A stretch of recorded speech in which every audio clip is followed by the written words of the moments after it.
जी अस्सलाम वालेकुम। आज की वीडियो में हम डिस्कस करेंगे, अगर आप लेट फाइलर हैं तो कैपिटल गेन टैक्स अगर आपके ऊपर अप्लाई होता है, आपने प्रॉपर्टी सेल की है, सेल करते हुए आपको एक 236C का टैक्स पे करते हैं और एक कैपिटल गेन टैक्स आपको पे करना होता है जो आप रिटर्न के साथ फाइल कर रहे होते हैं। तो उसमें आपको किस तरह सेविंग हो सकती है टैक्स की बीइंग अ लेट फाइलर।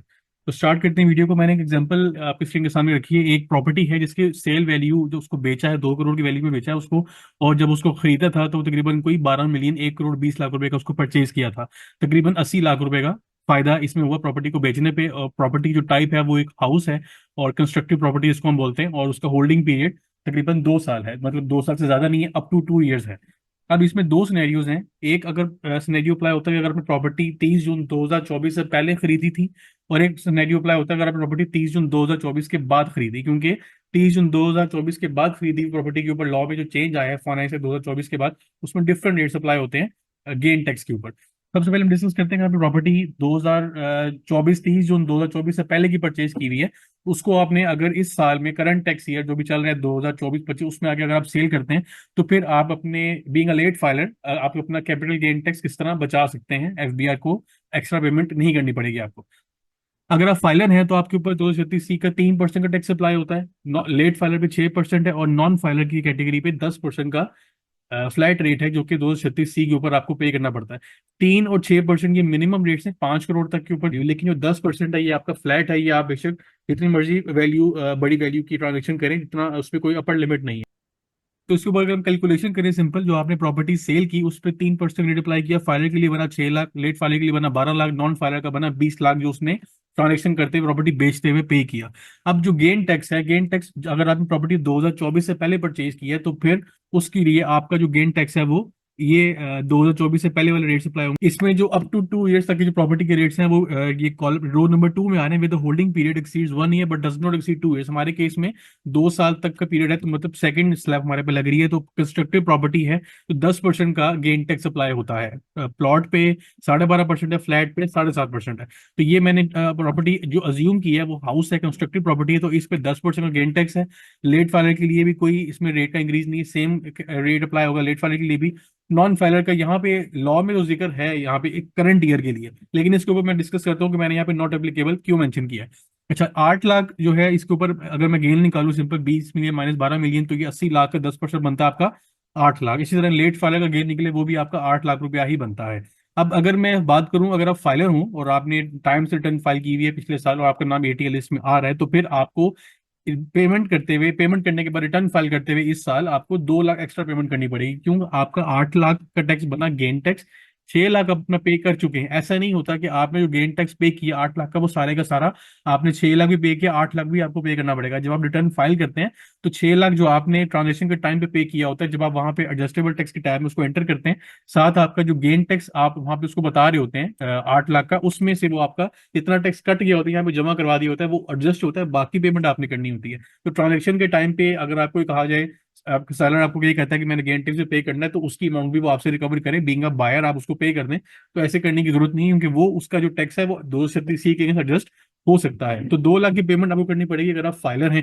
और यही ट्रांजेक्शन अगर एक लेट फाइलर कर रहा होगा, तो लेट फाइलर पे उसको 236C पे 12 लाख रुपए उसने पे कर दिया, और 10% के हिसाब से 8 लाख उसका गेन टैक्स बना, तो उसको उल्टा 4 लाख रुपया रिफंड क्रिएट हो जाएगा एफबीआर की तरफ से कि उसने एक्स्ट्रा पेमेंट कर दी है बीइंग अ लेट फाइलर। ज्यादा टैक्स उसका अप्लाई हुआ 236C का, उसकी वजह से उसका 4 लाख का रिफंड जनरेट हो गया। वो मैं एंड पे आपको बताऊंगा कि नॉट नॉट एप्लीकेबल मैंने यहाँ पे क्यों मेंशन किया, जबकि लॉ में यहाँ पे रेट अवेलेबल है for non filers. Next scenario हमारे पास है, अगर आपने प्रॉपर्टी परचेज की है आफ्टर 30 जून 2024 और उसको आप करंट ईयर में सेल करने की बात कर रहे हैं, तो फिर आपके ऊपर क्या गेन टैक्स के रेट्स अप्लाई होंगे बीइंग अ लेट फाइलर? आपकी सेविंग किस तरह हो सकती है? जब आपने अगर 30 जून 2024 के बाद अगर प्रॉपर्टी परचेज की, तो फिर आपके ऊपर ये लास्ट कॉलम अप्लाई होता है। इस पर फ्लैट 15% का रेट है, और जितनी भी आपकी होल्डिंग पीरियड की जो क्राइटेरिया था एग्जाम्पशन का, वो खत्म कर दिया गया 30 जून 2024 के बाद खरीदी हुई प्रॉपर्टीज के ऊपर। पहले क्या था कि आप फ्लैट 2 साल के बाद अगर बेचेंगे तो एग्जाम है, कंस्ट्रक्टेड प्रॉपर्टी 4 साल के बाद एग्जाम होती है, प्लॉट 6 साल के बाद बेचे तो वो एग्जाम होता है। लेकिन अब 30 जून 2024 के बाद खरीदी प्रॉपर्टीज अगर आप जब मर्जी बेचे, बेचे 10 साल तक भी बेचें, उस पर 15% आपको देना पड़ेगा अगर आप फाइलर है, आपका नाम फाइलर लिस्ट में शामिल है। दैट मीन्स आपको 15% रेट अप्लाई होता है। तो आपका सिंपल अगर मैं फॉर्मूला अप्लाई करूं तो गेन का अगर हम प्लस माइनस करें, सेल माइनस कॉस्ट 15%, तो वो निकलता है आपका 12 लाख।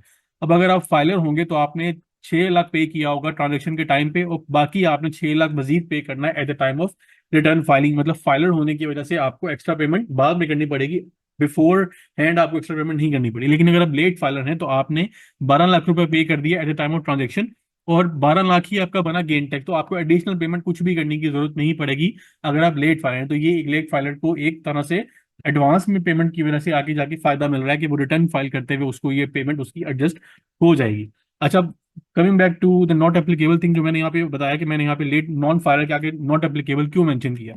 लॉ में तो यहाँ पे लिखा हुआ है कि अगर आपका नाम एटीएल में आ रहा है तो आपका 15% रेट है, लेकिन अगर आपका नाम एटीएल लिस्ट में नहीं आ रहा, कंपनी है, इंडिविजुअल है या एओपी है, तो उसके ऊपर फिर आपके नॉर्मल टैक्सेबल इनकम के जो स्लैब रेट्स हैं जो बिजनेस क्लास वाले हैं वो आपके अप्लाई होते हैं, और मिनिमम 15% आपको पे करना पड़ेगा अगर आप नॉन फाइलर है। अच्छा, मैंने नॉट एप्लीकेबल इसलिए लिखा है कि आप जो बंदा नॉन फाइलर वो अपनी रिटर्न तो फाइल करेगा नहीं। अब कैपिटल गेन टैक्स जो है ये आपके रिटर्न के साथ पे होता है। 236C का टैक्स ट्रांजेक्शनल टैक्स है, वो आपने जिस टाइम पेमेंट करनी रिसीव करनी है वो आपसे कलेक्ट कर लिया जाएगा, वो तो 20 लाख रुपए उसने पे करना ही करना है, और ये 20 लाख रुपया उसको कहीं आगे जाके एडजस्ट नहीं होता क्योंकि वो रिटर्न फाइल ही नहीं करता। तो इसलिए यहाँ पे नॉट एप्लीकेबल लिखा है कि गेन टैक्स वहां पे लॉ में जो प्रोविजन अवेलेबल है, अब ये उन लोगों के लिए अवेलेबल है कि जो लोग पहले से नॉन फाइलर हैं और जिस टाइम उन्होंने ट्रांजेक्शन की उस टाइम वो नॉन फाइलर थे। अब जब उन्होंने डिसाइड किया साल के एंड में जाके कि मैं अपनी ट्रांजेक्शन को डिक्लेयर करूं, रिटर्न फाइल करूं, तो उनके ऊपर 15% का रेट अप्लाई नहीं होगा क्योंकि वो नॉन फाइलर कैटेगरी में फॉल करते हैं। तो नॉन फाइलर का जो रेट है वो आपका बिजनेस क्लास वाला है, मतलब नॉर्मल टैक्सेबल इनकम का, जिस स्लैब में आपकी इनकम फॉल करेगी बिजनेस क्लास के हिसाब से उतना टैक्स आपको पे करना पड़ेगा। अगर आपकी स्लैब रेट कम है और आपका टैक्स का रेट 15% से कम बन रहा है तो मिनिमम 15% तो आपको पे करना ही पड़ेगा। लेकिन जो लोग नॉन फाइलर हैं, जो रिटर्न फाइल ही नहीं करते, जिनका इरादा ही नहीं फाइल करने का, उनके ऊपर ये वाला टैक्स वो पेमेंट ही नहीं वो कर रहे हैं, क्योंकि यहाँ भी सारा टैक्स उसे कलेक्ट कर लिया गया है। आगे जाके बाकी पेमेंट अगर वो बन भी जाएगी उनकी रिटर्न फाइलिंग के टाइम पे, तो भी ये 20 लाख की अमाउंट इतनी होती है कि उसमें से वो एडजस्ट हो जाए। तो ये वीडियो थी regarding benefit available to late filer, कि अगर आप लेट फाइलर हैं तो आपको गेन टैक्स में आपका किस तरह फायदा हो सकता है at the time of return filing. आपने जो पेमेंट की होगी वो आपके आगे आगे एडजस्ट हो जाएगी। इंशाल्लाह नेक्स्ट वीडियो में नए टॉपिक के ऊपर डिस्कशन होगी। अपने ख्याल रखिएगा।